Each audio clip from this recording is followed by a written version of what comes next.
What you need is chicken, mustard, egg. Hi, people. Oil. That's the mustard and egg and chicken. This is flour.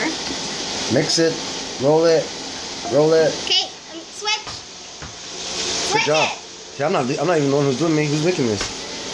Okay, next you need some paprika or some cayenne or whatever you like. So basically you have to roll it in there. And then I can't tell you the special ingredient on top of that. You need some flour, regular flour, like this flour.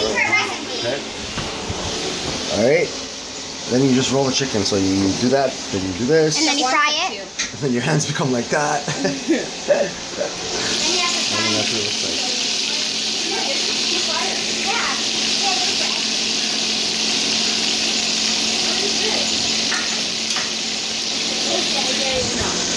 Tell them, like and subscribe if you guys want to see more cooking videos. If you want to see more of these videos. There you go. And yeah, comment below. Thank you. Bye.